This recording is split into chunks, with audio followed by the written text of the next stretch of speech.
Bernard Montgomery stood at the edge of the British encampment as the first light of dawn crept across the endless desert, the pale horizon glowing like a thin blade cutting through the night, and for a moment he closed his eyes, letting the warm breeze brush against his face as if he were listening to the shifting sands whisper the secrets of another day of war. Because in North Africa nothing remained still, nothing remained certain.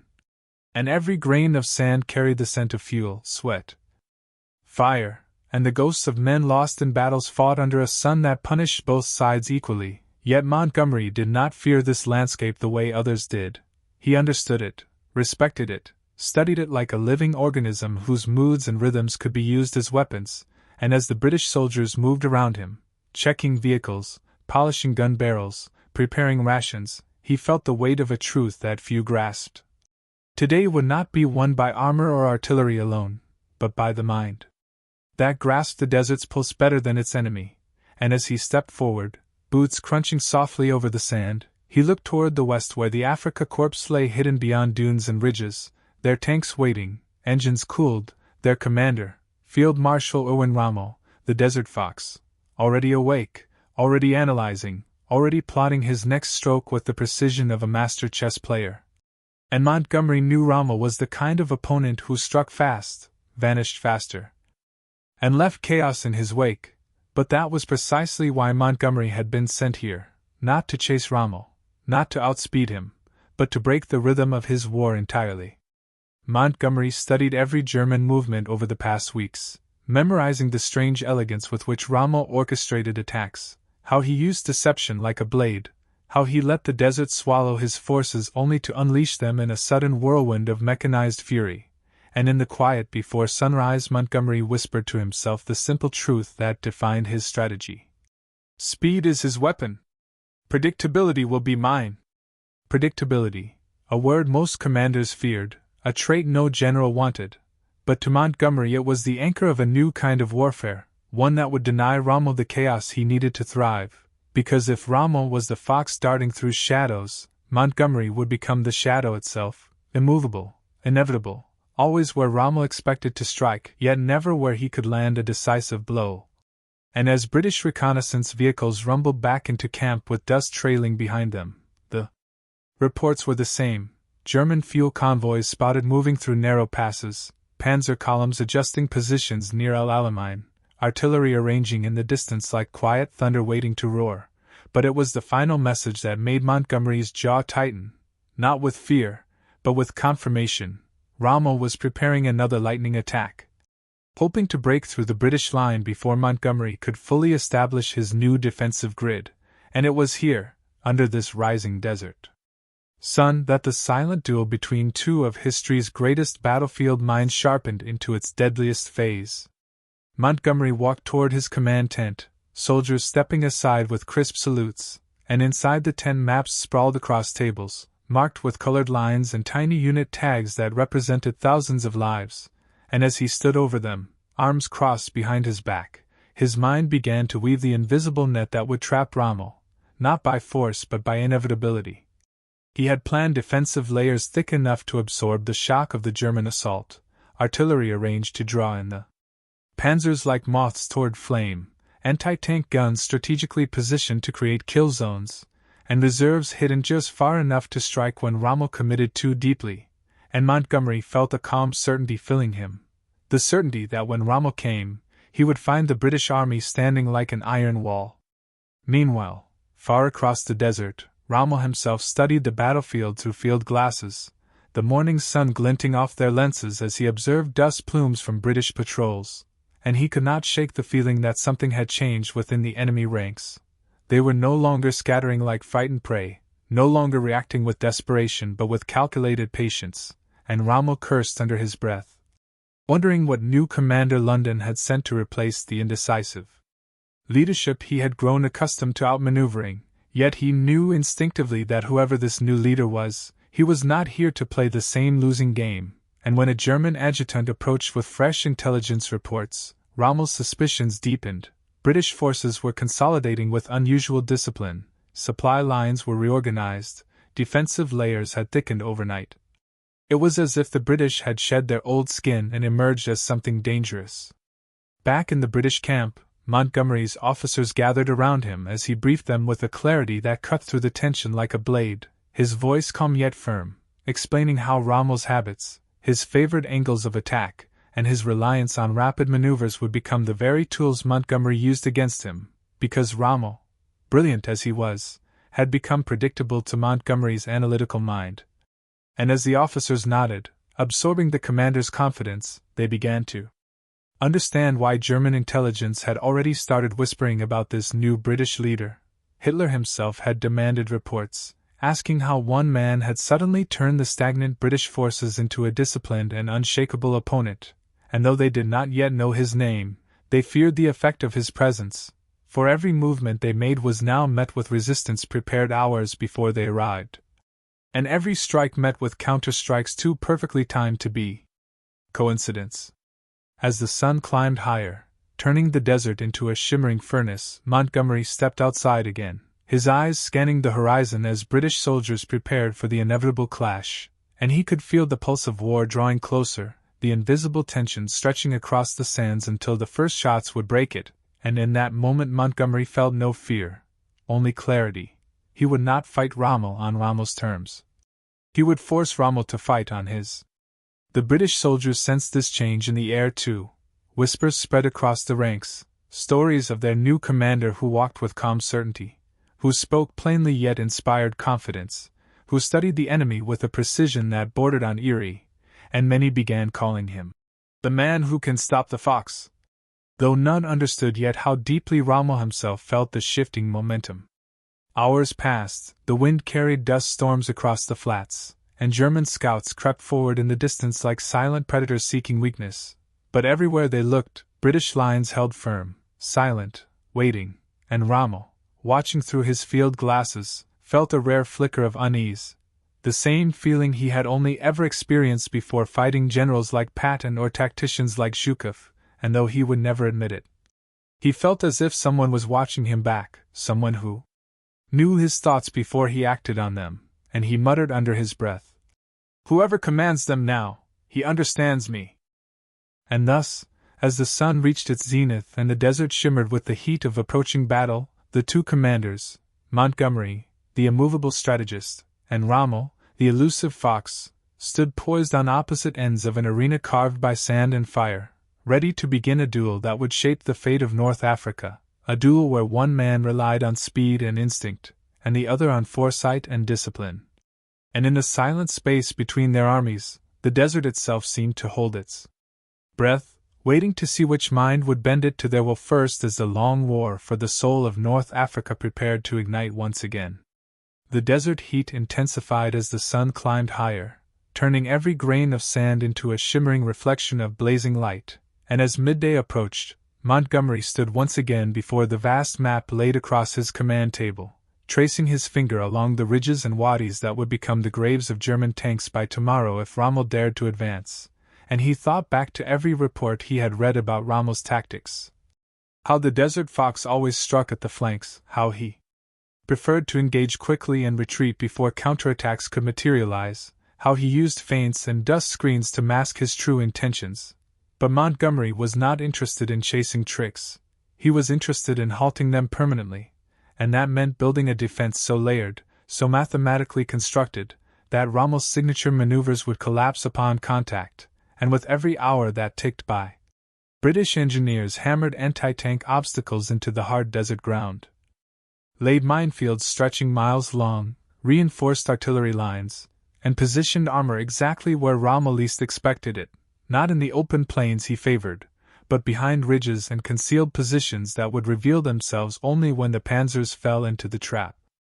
Across the desert, in the Afrika Korps headquarters, Rommel studied aerial reconnaissance photos with a furrowed brow, flicking ash from the cigarette balance between his fingers as he realized the British were no longer behaving like the disorganized force he had routed again and again over the past year. Instead, they had formed a disciplined, fortified, almost immovable shape along the horizon, and this worried him. For Rommel knew that his strength lay not in brute force but in outthinking opponents, and if this new British commander had anticipated his patterns, if he had mapped Rommel's instincts, Then the battlefield had shifted in a way that brute courage could no longer correct. Still, Rommel was not a man to be deterred by uncertainty, and as he leaned over the table, pointing at the map with sharp precision, he instructed his staff officers on the coming maneuver, a sweeping flank attack at night, executed with his most experienced panzer units, designed to break through the British line where they least expected it, then collapse the rest of their defense like dominoes. The same tactic that had won him victory after victory from Tobruk to Gazala, but unknown to him. Montgomery had already predicted this very move, building his defensive layers like a labyrinth that funneled enemy armor into a narrow corridor of fire, and as British units repositioned under the fading afternoon light, Montgomery walked among the men, speaking in calm, encouraging tones, reminding them that the coming battle would not be won by desperation but by precision, discipline, and trust in the plan he had forged, a plan designed not only to stop Rommel but to break the spell of invincibility that the Desert Fox held over Allied morale. As night approached, the air cooled, and a dark blue shadow spread across the desert floor, giving way to silence broken only by the soft rumble of engines turning over in the German lines, and Rommel himself climbed onto the turret of his command tank, raising his field glasses to observe the British positions glimmering faintly in the moonlight, and for a moment he felt the old thrill, the hunter's excitement, the anticipation of overwhelming an enemy with speed and surprise. But then that flicker of doubt returned, the memory of previous engagements where British countermeasures had been too perfectly placed, too perfectly timed, and he wondered for the first time if the man leading them now was someone who had studied him as deeply as he studied the desert itself. Meanwhile, in Montgomery's headquarters, lanterns flickered against the canvas walls of the command tent as officers gathered for the night briefing, and Montgomery spoke to them with the measured confidence of a man who understood that clarity was the greatest weapon leadership could offer in the chaos of war. He described how, "Before we continue, please let me know, did anyone in your family fight in or live through World War II? Share their stories in the comments. Let's continue the story. Rommel would likely strike tonight, how the Germans would attempt to sweep in from the south, how they would try to pierce through the thinnest-looking section of the line, unaware that it had been deliberately weakened as bait, and Montgomery instructed his officers to hold fire until the panzers committed fully, then unleash a coordinated barrage from artillery, anti-tank guns, and the 7th Armored Division waiting hidden behind a ridge, ready to sweep forward when the Germans were trapped. Midnight approached, a pale moon casting long shadows across the dunes, when the first rumble of German panzer engines echoed across the desert, growing louder as hundreds of tanks rolled into formation, their silhouettes cutting through the haze like steel predators on the hunt, and Rommel, watching from the front of the column, felt the adrenaline that had carried him through every major victory. But tonight that adrenaline was tinged with an undercurrent of unease, as though the air itself sensed the coming clash between two minds destined to decide the fate of this brutal theater of war. In the British lines, soldiers crouched behind sandbags. Anti-tank crews waited with fingers trembling slightly on triggers, and artillery teams whispered final checks as Montgomery walked calmly along the trench line, flashlight off, only the faint moonlight illuminating his silhouette as he nodded to the men, his quiet presence reassuring them that the trap was ready, and when the first German flares shot into the sky, turning the battlefield into a ghostly shimmer of white light, Rommel launched his attack, believing he had caught the British unprepared, only to discover moments later that the silence awaiting him was not fear, but calculation. The instant the German tanks advanced into the funnel Montgomery had designed, he lifted his hand, and a deafening roar erupted across the desert as British artillery unleashed a barrage so precise that German tank commanders were thrown into confusion, shells landing exactly along the path Rommel had chosen, minefields detonating beneath their tracks, anti-tank guns igniting the skies with streaks of fire. And for the first time in the North African campaign, the Afrika Korps found itself entering a battle where every move had been predicted before it began. Panzer after panzer erupted into flame, German infantry scrambled for cover only to be cut down by machine gun nests placed at perfect angles, and Rommel, staring in shock as his frontline units faltered, realized that the British were not reacting, they were waiting, as if they knew exactly when and where he would strike, and when he demanded reports, the same message echoed again and again. The British are already positioned, they anticipated this attack. But Rommel could not retreat, not yet. He signaled his reserves forward, deploying additional tanks to reinforce the assault, and under the harsh moonlight the desert became a cauldron of fire, explosions shaking the ground as German armor pushed deeper into the trap, unaware that Montgomery had reserved the deadliest strike for the moment the panzers fully committed. From behind the ridge, the 7th Armored Division roared into motion, tanks charging forward with blazing headlights, engines screaming as they descended upon the exposed German flank, and when Rommel saw the sudden surge of British armor crashing into his side, he felt a rare surge of dread, because this maneuver was not a reaction, it was a counterstroke crafted in advance. A move designed specifically to punish his signature tactic of deep penetration, and as the British tanks smashed into the German column, the Desert Fox confronted something he had not experienced in North Africa before, the feeling of an opponent who understood him too well. Montgomery, from his command post, watched the German formation buckle, the panzers falling into disarray as they tried to reorganize under the crushing pressure of artillery, tank fire, and infantry assaults, and though the battlefield was still engulfed in flames and chaos, he felt the weight of inevitability settling into his bones. Rommel had met the wall he could not break. The battle raged into the early hours of the morning, but as the first hints of dawn touched the horizon, painting the smoke-filled sky with streaks of crimson, the Afrika Korps began its retreat, engines sputtering, tracks damaged, and morale shaken by the realization that their greatest advantage, Rommel's instinctive, unpredictable assaults, had been turned against them by a British commander who fought not with speed but with foresight, and in that moment, as Rommel surveyed the losses, he whispered the name he had finally learned from intelligence reports, the name of the man who had transformed the British Army into an impenetrable force. Montgomery. As the pale morning light crept across the desert floor, revealing the wreckage of Rommel's shattered attack, Montgomery stood at the crest of a dune, watching the smoke rise in slow spirals from the battlefield like dark spirits drifting upward to the indifferent sky. And though exhaustion tugged at his limbs and the cold night had seeped into his bones, he remained as steady as the desert itself. His eyes sweeping the horizon not in celebration but in concentration, because he knew better than anyone that this battle, though decisive, was only the opening chapter of a far greater struggle for the soul of North Africa. The true test lay in how Rommel would respond, for the Desert Fox was a master not just of attack but of recovery. And Montgomery understood that the real war would be fought not only with guns and tanks but with decisions made in dim rooms, strategies scribbled in the margins of maps, and the psychological duel between two commanders who now understood each other better than ever before. British soldiers moved across the battlefield in silence, collecting wounded, extinguishing fires still flickering on the remains of German armor, and for many of them, the realization dawned that last night had been something historic. This was the first time they had not only survived a major German assault but repelled it with overwhelming force, and whispers spread through the ranks, whispers of Montgomery's foresight. Whispers that perhaps the tide was truly turning, and this quiet morale,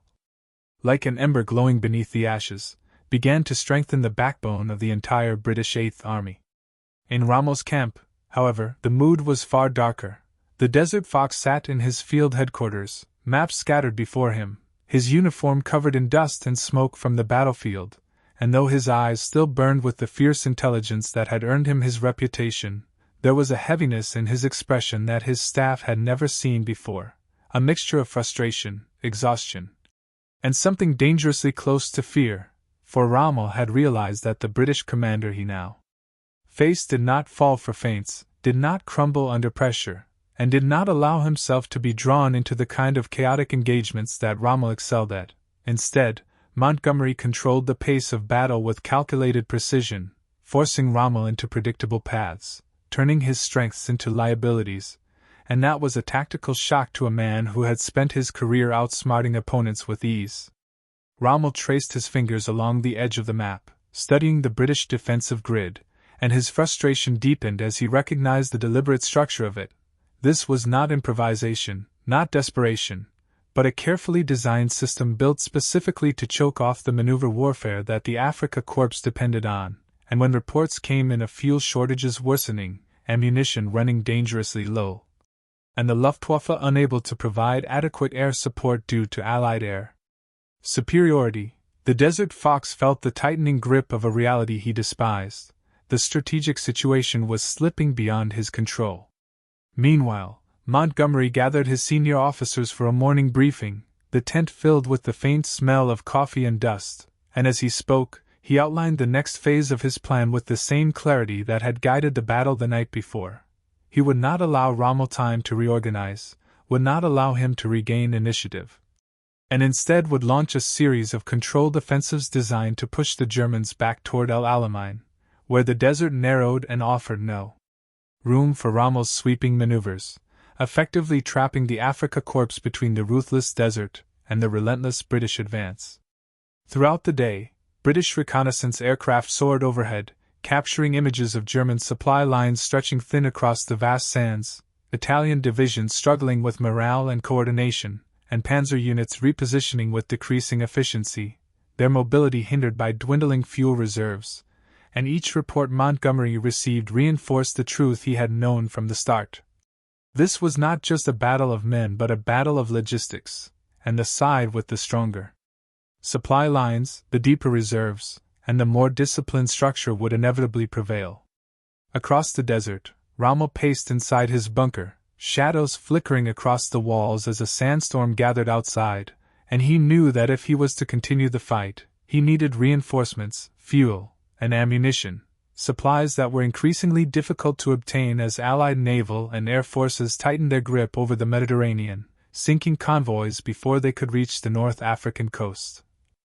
The Desert Fox slammed his fist against the table, anger and desperation swirling inside him, and he dictated an urgent message to Berlin, requesting immediate support, emphasizing that without it, the Afrika Korps would be forced to retreat beyond repair. But in Berlin, Hitler's priorities were shifting, his arrogance clouding strategic judgment, and though reinforcements were promised, they would come too little and too late, leaving Rommel to confront the growing reality that he was being asked to win a campaign with resources that dwindled with each passing day. Meanwhile,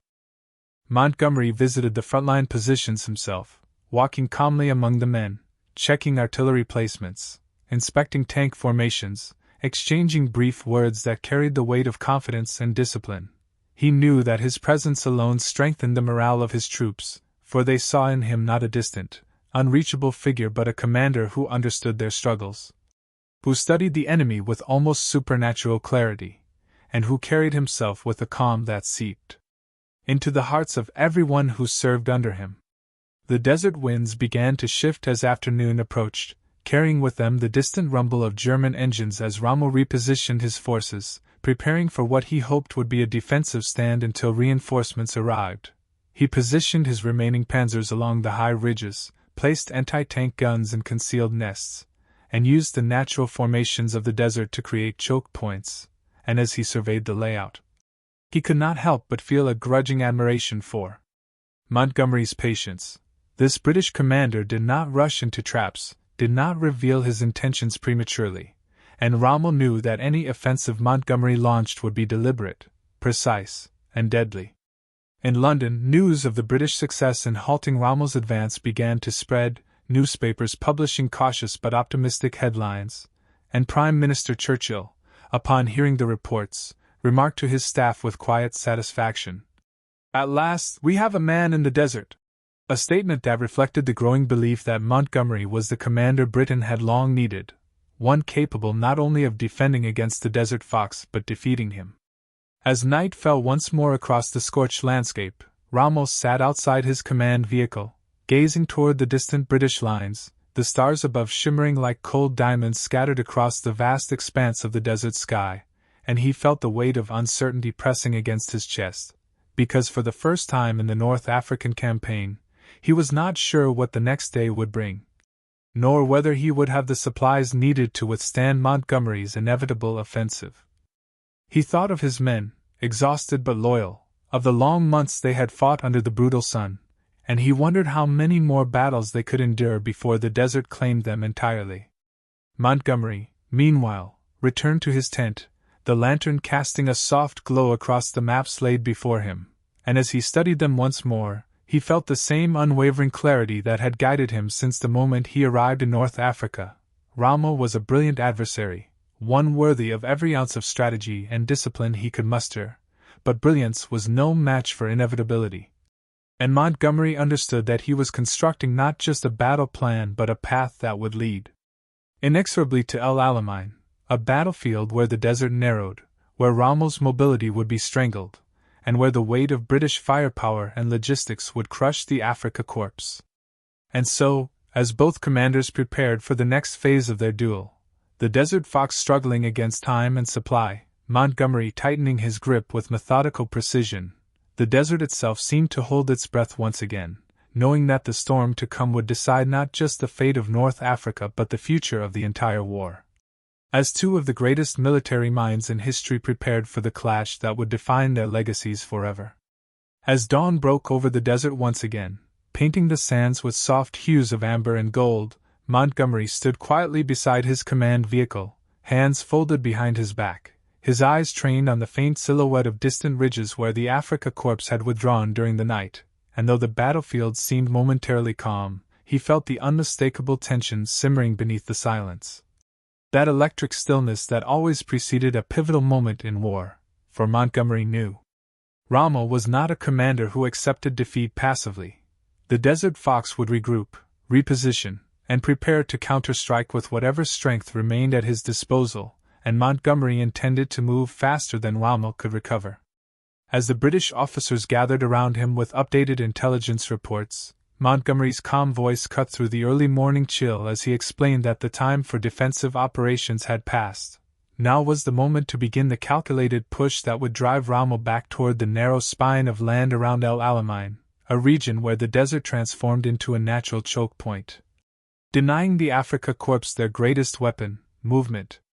British reconnaissance aircraft soared overhead, returning with images that confirmed what Montgomery had anticipated. German lines were stretched, supply trucks were dispersed in scattered attempts to stay hidden from Allied bombers, and Italian units were faltering, their morale cracking under the weight of supply shortages and mounting casualties.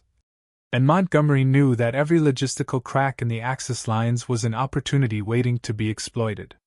Across the desert, Rommel stood on the roof of his command vehicle, binoculars raised, scanning the endless horizon with the practiced eye of a man who had survived countless battles through instinct and intuition, and as he observed the British forces organizing with unnerving discipline, he felt a cold knot tightening in his gut, not out of fear but out of recognition. This was no longer the disjointed British army he had faced the year before. This was an opponent who understood rhythm, timing, and precision, an opponent who refused to be baited, an opponent who fought with a patience that strangled every maneuver Rommel attempted. Reports continued to arrive from his officers. Fuel supplies were dangerously low, ammunition stocks were insufficient for a prolonged engagement, and the Luftwaffe, battered by Allied air superiority, could not provide the air cover necessary for bold offensive operations. And as Rommel listened, the grim reality he had been trying to ignore pressed forward with crushing clarity. His supply lines had become his greatest vulnerability, and if you already watched till this part, so please comment below your city name. Let's continue the story. Without the resources needed to sustain mobility, his legendary tactics were being reduced to static defense, a role he despised. Montgomery, however, saw this moment as the long-awaited opening in the chess match he had been orchestrating since arriving in North Africa. He knew that the Afrika Korps could not outrun him now, could not weave through British lines with their usual grace, and he issued orders to prepare for Operation Lightfoot, the first major step in a relentless series of offensives designed to dismantle Rommel's ability to maneuver entirely. British engineers worked through the afternoon heat, preparing mine-clearing equipment, arranging supply convoys, and marking safe lanes through the vast minefields that Rommel had laid earlier in the campaign. And Montgomery walked among them with that same quiet determination that had carried him through every stage of this transformation. He understood that clearing the battlefield of danger was as much a psychological victory for his men as it was a tactical necessity, and every soldier who watched him pass felt a renewed sense of purpose ignite within them. As the sun dipped lower, casting long shadows across the desert, Rommel sat in his dimly lit command tent, poring over reports with furrowed brows and weary eyes, and when he looked up at his staff officers, he saw their worry reflected in their faces. They knew as well as he did that the next British offensive would be fierce, methodical, and relentless, and Rommel explained that their only hope lay in conserving fuel, rotating exhausted divisions out of the front lines, and creating defensive strongholds that could delay Montgomery long enough for reinforcements, if they ever arrived, to reach North Africa. But Rommel knew he was asking the impossible from men already stretched to their limits, and as he stepped outside into the cool desert night, the stars shimmering overhead like silent witnesses to the unfolding drama, he allowed himself a rare moment of vulnerability, wondering whether he still commanded the desert or whether the desert, shaped now by Montgomery's logic and British firepower, had begun to command him. Meanwhile, Montgomery returned to his headquarters, where lanterns flickered inside his tent and maps covered every surface, and as he studied the latest aerial photographs, he traced the lines of Rommel's defenses with calculated precision, noting every weakness, every fuel depot vulnerable to air attack, every Italian unit prone to collapse under pressure. He saw the battlefield not as it was but as it could become. An arena where discipline and predictability crushed speed and improvisation. A theater where Rommel's brilliance could no longer compensate for the brutal arithmetic of war. British bombers roared overhead throughout the night, streaking across the sky like dark phantoms, dropping explosive payloads onto German supply lines, fuel dumps, and staging grounds, and each explosion illuminated the desert in violent flashes that echoed across the dunes, sending ripples of panic through Rommel's already strained forces, while Montgomery watched the distant glow from his ridge-line command post, knowing that every destroyed convoy, every shattered fuel tank, pushed the Afrika Korps closer to collapse. As the night deepened, the wind shifted, carrying the scent of burning oil and scorched metal across the desert, and Montgomery wrapped his coat around himself, staring outward with a quiet intensity, feeling the weight of the moment as deeply as any soldier on the front lines. He knew the coming days would determine not just the outcome of the North African campaign but the trajectory of the entire war. For whoever controlled this desert corridor would control the gateway to the Mediterranean,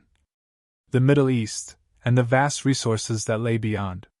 In the German camp, Rommel met with his officers in hushed voices, explaining that their only option now was to conserve what little strength remained and hold the line at all costs, hoping that the British advance could be slowed enough to buy time, and though none of his officers voiced their fears, they all knew that slowing Montgomery would only delay the inevitable unless reinforcements arrived, reinforcements that seemed increasingly unlikely.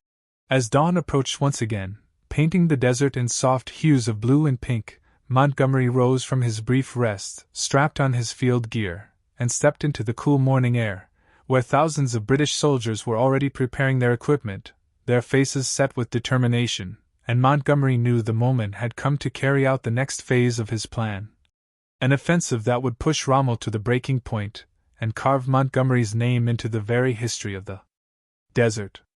And so, as engines roared to life across the British lines and artillery crews took their positions, Montgomery looked toward the horizon where Rommel's battered army clung to the shifting sands, and he whispered to himself a truth he had known since the moment he arrived in North Africa.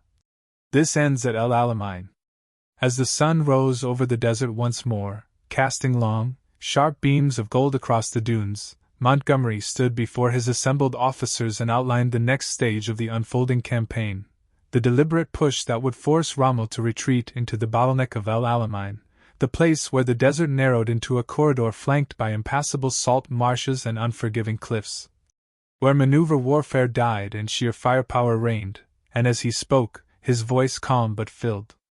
with a quiet intensity, the officers around him recognized that Montgomery saw the desert not as a battlefield but as a massive, living instrument that he could bend and shape to his will, each ridge and wadi a tool in a larger design meant to suffocate the Afrika Korps' mobility and strip Rommel of his legendary speed. British engineers moved tirelessly across the sand, clearing mines, marking routes, and reinforcing positions for the coming offensive, while supply convoys arrived in steady waves, bringing ammunition, fuel, and rations in quantities Rommel could only dream of, and as Montgomery surveyed the growing logistical machine behind him, He understood that war was rarely won by brilliance alone, it was won by preparation, discipline, and the relentless accumulation of advantages until the enemy could do nothing but crumble beneath their weight. Across the desert, Rommel stood silently beside the remains of a bombed German supply truck, his expression unreadable as he ran his hand across the jagged metal, feeling the heat of the explosion still lingering against his palm. He was exhausted, drained by the constant pressure, by the endless reports of destroyed fuel depots and intercepted convoys, by the knowledge that the Luftwaffe could no longer protect him from the skies and the supply routes from Europe were collapsing under the relentless assault of Allied naval forces. And though he tried to maintain the aura of confidence for his men, deep inside he felt the creeping dread that he was fighting not just Montgomery but the entire weight of the British Empire and American industrial power combined. Rommel held meetings late into the night with his senior officers, discussing defensive lines, fallback positions, and the increasingly impossible task of holding Alamein with depleted resources. He spoke with a forced steadiness, laying out plans for delaying actions and controlled retreats, but his officers could see the cracks in his composure. The faint tremor in his voice each time he mentioned fuel shortages or ammunition stocks, and when he finally dismissed them, Rommel stepped outside into the cold desert air, gazing up at the stars above as though seeking guidance from a sky that offered none, the vast constellations indifferent to the suffering of the men below. Meanwhile, Montgomery walked the British lines, stopping to speak with tank crews, infantrymen, and engineers, his presence bringing a sense of stability that hardened their morale. Soldiers who had once doubted their chances now felt the confidence of a commander who never rushed, never panicked, who made every decision with the precision of a man who had already imagined the next 10 steps of the battle. And they whispered among themselves that if anyone could finally turn the desert war, it was Monty, the calm storm standing at the center of the British Eighth Army. As preparations continued, British bombers launched nightly raids on German positions, their engines rumbling like thunder across the darkness as they dropped bombs in devastating waves, lighting up the desert in violent flashes that illuminated craters, shattered vehicles, and soldiers scrambling for cover, while Montgomery watched from afar, knowing that every explosion meant one less supply truck for Rommel, one less tank fueled, one less artillery barrage unleashed on his own men when the final battle came. Throughout the following days, the British offensive advanced with a deliberate rhythm, pressing the Afrika Korps steadily backward, not in wild charges but in controlled, methodical movements that mirrored Montgomery's strategic doctrine: advance only when supply lines were secure, strike only when the enemy was forced into predictable patterns, and never allow Rommel the opportunity to regain initiative.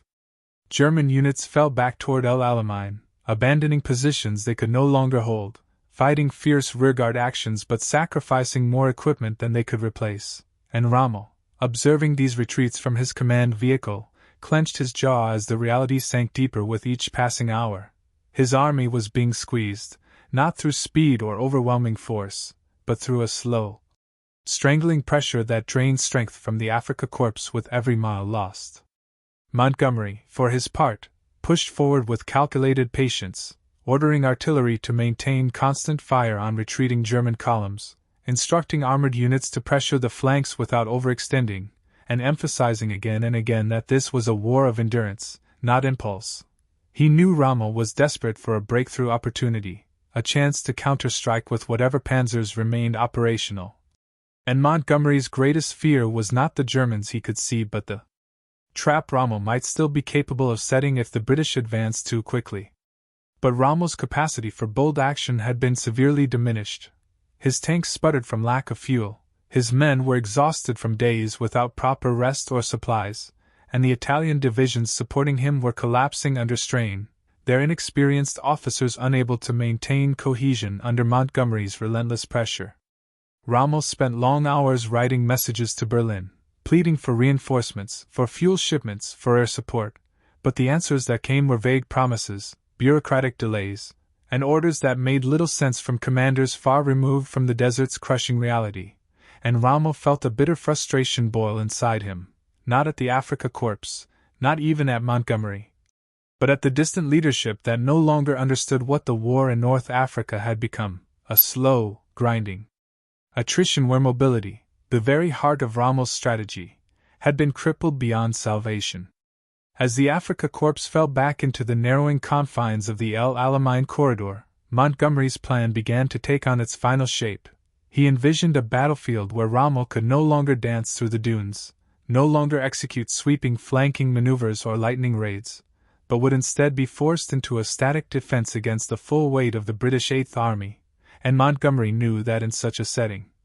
with overwhelming artillery, armored strength, and air superiority, the outcome would be inevitable. British artillery units dug into positions along ridges overlooking the German lines, their guns arranged in a vast semicircle capable of unleashing a storm of fire at a moment's notice, while infantry fortified their trenches with machine gun nests and barbed wire, preparing for the final confrontation that Montgomery believed would end Rommel's ability to wage war in North Africa. Across the no-man's land that separated the two armies, Rommel watched British positions through his field glasses, noting the density of Montgomery's preparations, and though he tried to maintain the legendary confidence that had carried him through so many impossible battles, he felt a hollow ache in his chest as he realized that the desert, once his greatest ally, had been turned against him. The narrow corridor of El Alamein offered no escape, no flanking routes, no maneuvering room, only a brutal, head-on confrontation that he knew Montgomery was carefully preparing for with the patience of a man who understood that victory was not a matter of if, but when. As night fell and the desert firestorms subsided into a tense silence, Montgomery sat alone in his tent, studying the map by lantern light, tracing the lines of Rommel's defenses, feeling the weight of the moment pressing down on him like the growing heat of the desert sun. He understood that the final battle was approaching, that Rommel's strength was nearly spent, and that the next phase would determine whether the long war for North Africa would come to an end under his command.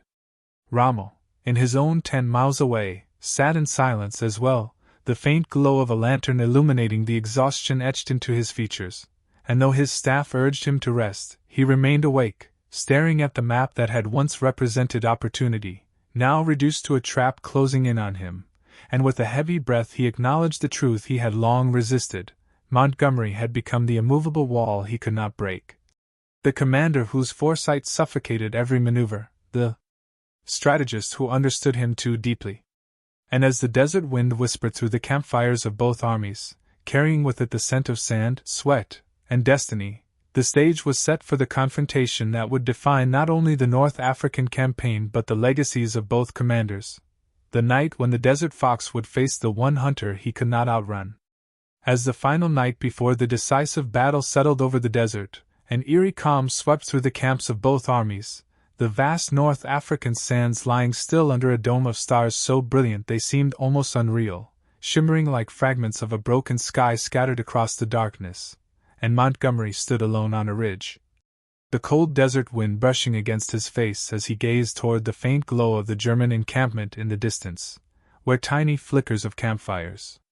marked the last restless hours of the Afrika Korps before dawn would deliver them into the crucible he had prepared. He inhaled deeply, feeling the weight of history, responsibility, and expectation pressing on his chest, yet beneath it all, there was a steady calm, the calm of a man who had shaped the battlefield into a weapon, who had turned the desert into an ally, and who knew that by sunrise,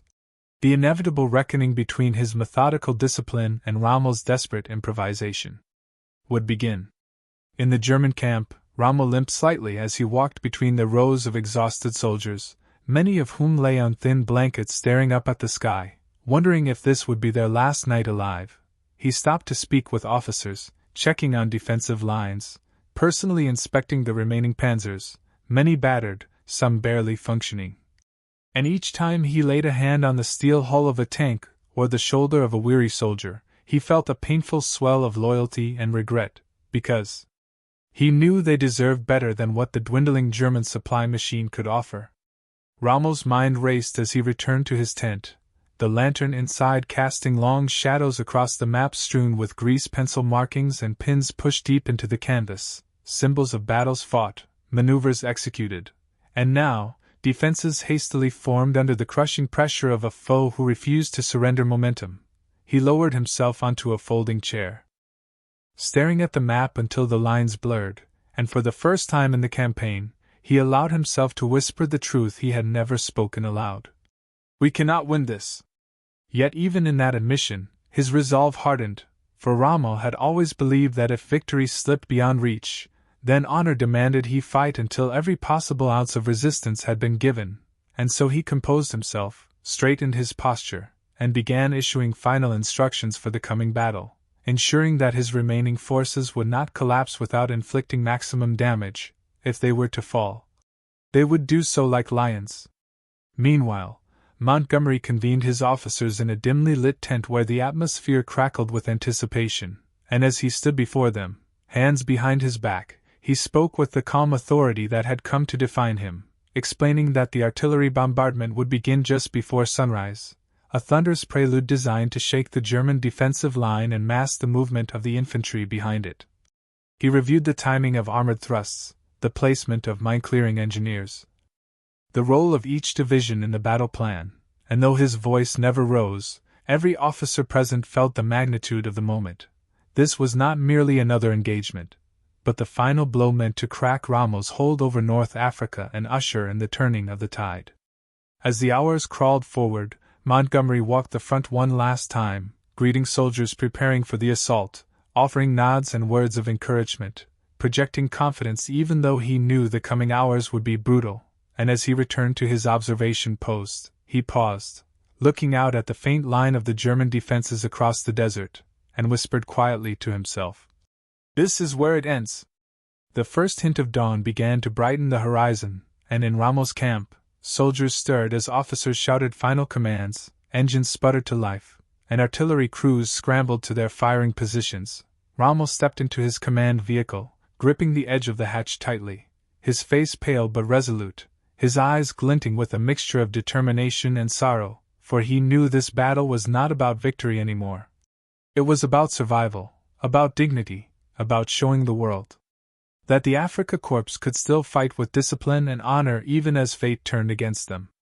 Then, without warning, the desert exploded.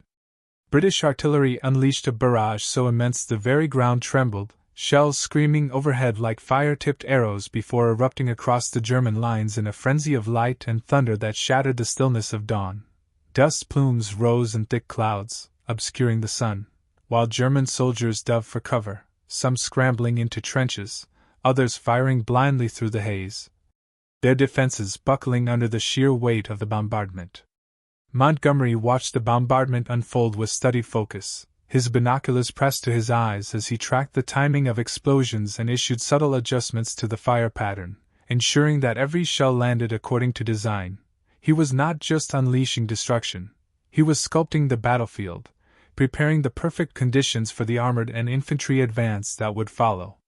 When the bombardment finally ceased, a deep silence swallowed the desert, the air thick with smoke and dust, and in that silent vacuum, British infantry surged forward, moving in disciplined waves supported by tanks that rolled like steel beasts unleashed from their chains. Mine-clearing teams advanced carefully through corridors carved by artillery, marking safe paths with white tape while German machine guns, dazed but determined, opened fire from whatever positions remained intact. Rommel barked urgent orders as he watched his front line disintegrate in the initial assault, but his communications were unreliable, units scattered, and his tank crews struggled to maneuver through the cratered terrain. Still, they fought with fierce tenacity, firing at advancing British armor, executing counterstrikes wherever possible, but each time they mounted a defense, Montgomery's reserve units surged forward, reinforcing the advance in a perfectly timed rhythm that suffocated any attempt to push the British back. British armor clashed with panzers at point-blank range in some sectors, the desert echoing with the violent roar of engines and the deafening boom of tank shells, flames erupting from steel hulls as both sides paid a heavy price in the crucible of battle. Yet despite their bravery, the Afrika Korps could not sustain the intensity. Fuel shortages forced some tanks to remain idle, ammunition began running dangerously low, and German officers found themselves making impossible choices, deciding which units to support and which to abandon as Montgomery's relentless pressure fractured their lines. Rommel himself moved from one position to another, exposed to gunfire as he attempted to rally his men, his presence boosting their morale even as the situation worsened. But each time he arrived at a defensive sector, he found the same scene: exhausted soldiers clinging to shattered positions, tanks destroyed or immobilized, Italian units overwhelmed by the ferocity of the assault, and British forces pressing forward with a discipline and confidence that made the Afrika Korps seem like a shadow of its former self. Montgomery, observing from his command post, maintained a constant flow of orders, committing reserves with pinpoint timing, adjusting artillery strikes in response to German counterattacks, and ensuring that no hole in the British advance grew large enough for Rommel to exploit. He fought the battle as if conducting an orchestra, each unit playing its part at just the right moment, and as the hours of brutal combat dragged on, the inevitability of the outcome grew clearer with every passing minute. By midday, deep cracks had opened in the German line, gaps through which British infantry poured like a flood, encircling pockets of resistance and seizing key ridges that offered vantage points across the battlefield. Rommel watched in anguish as his defensive plan collapsed, his once proud Afrika Korps splintering under the overwhelming weight of Montgomery's coordinated assault. And he felt his spirit waver as he realized he was witnessing not just a defeat, but the disintegration of his army. As the sun descended toward the horizon, painting the desert in shades of crimson and gold, British troops pushed the Afrika Korps into a full retreat, and Montgomery issued the final orders that would solidify the victory: armored divisions to pursue, infantry to secure captured positions, engineers to clear newly gained territory of mines and unexploded ordnance. Every detail executed with the same precision that had carried him through the entire campaign. In the fading light, Rommel stood beside his battered command car, staring out at the long lines of wounded soldiers and smoldering wreckage scattered across the desert, and with a heavy heart he knew there was only one course left. He issued the order to withdraw, to save what remained of his men, to preserve a fragment of the Afrika Korps before it was utterly annihilated, and as the remnants of his army retreated westward. Rommel took one last look at the battlefield, whispering with quiet bitterness, "Montgomery, you were the shadow I could not escape." Montgomery watched the retreat through his binoculars, the weight of the victory settling slowly upon him, not triumph, not celebration, but the solemn recognition of what had been accomplished. The Desert Fox had been stopped, his mobility crushed, his aura broken, and the long, grueling war for North Africa had reached its decisive turning point.